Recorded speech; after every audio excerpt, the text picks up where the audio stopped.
So I'm on the Friars school field and I'm here because there has been an animal murder. Dun dun dun. Now this is a whodunit. You see these feathers. What sort of bird might they belong to? They're grey.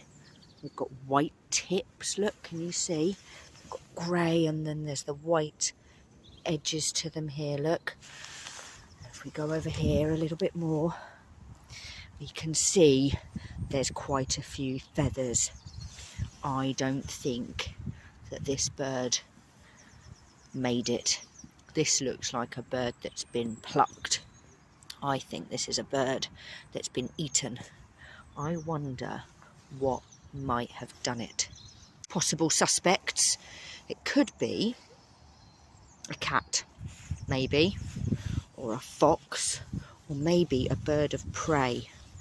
Now if you look closely here, you can see that there are different types of feathers. So these feathers here, these ones, are sort of the flight feathers that you'd expect on a bird. They're longer and you see they've got combs which sort of stay together.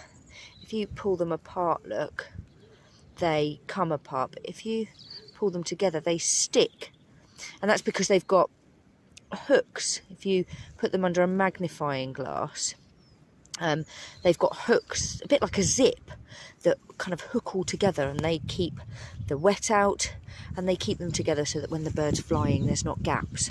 But also there's these sorts of feathers which are a lot more fluffy, can you see?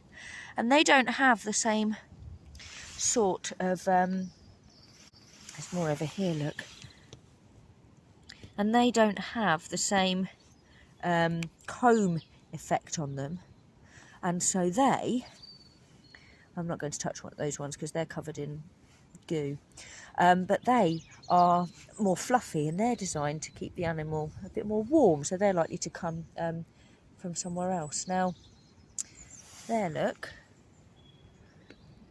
is evidence of the animal, and I think, look, can you see, if you look really closely, I think there's bits of meat on there, so I think that might have been eaten. But I found another clue. Look what I found here. That is a poo, isn't it? Now I wonder what that poo is from. Whose poo, I wonder? I suspect it might be a fox poo. It's a little bit pointy at one end. It looks a bit like a dog poo, doesn't it?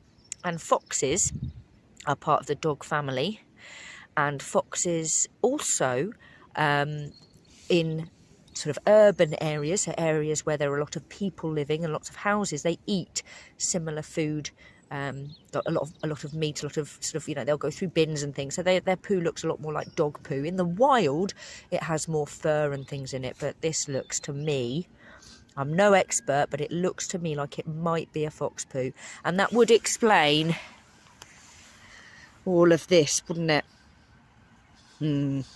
So I think I'll show you the other reason I think it might be fox. Can you see here?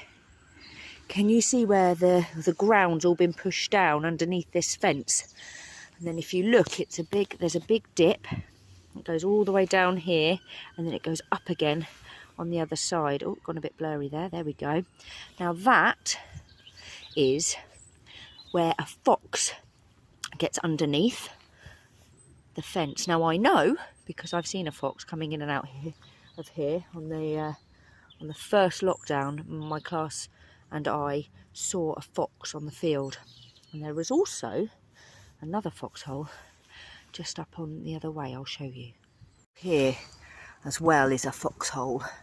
It's where a fox comes in and out of Friars. So I'm starting to think more and more that on our evidence trail to find out who done it, it might be a fox. So here's the trail camera that I've set up in the hopes that we might catch the culprit. See if we can see who caused the carnage on the school field. So the other mystery we're trying to solve is the mystery of the missing rabbits. So usually they live underneath the mobile, and I have seen them. When I was doing the first video I did, there were rabbits sort of on the other side, and I was trying to film them but didn't manage. But they haven't been out for a few days. Now, there is some evidence just behind me of some digging. So there's definitely evidence of digging, but there's no droppings around there, and usually rabbits leave little presents, little droppings. There could be something there, but there's not really a lot to see, so that might be rabbit, or it might not. We'll have to see. So I was talking to Mrs. Williams, and she says she hasn't seen any rabbits for a while either, so we'll just have to wait and see what comes up on the trail camera. I wonder if the mystery will be solved. See you later. The sun's really bright over there. It's really nice and sunny on one side, but behind me, I don't know if you can see it, there's a rainbow. I'll see if I can get a good picture of it in a moment, but it's a really dark sky, and there's a rainbow going just there. Can you see? Isn't that beautiful? And that's because of the light reflecting. I'll have to ask Miss Jones which word it is, but coming through. There you go, that beautiful rainbow.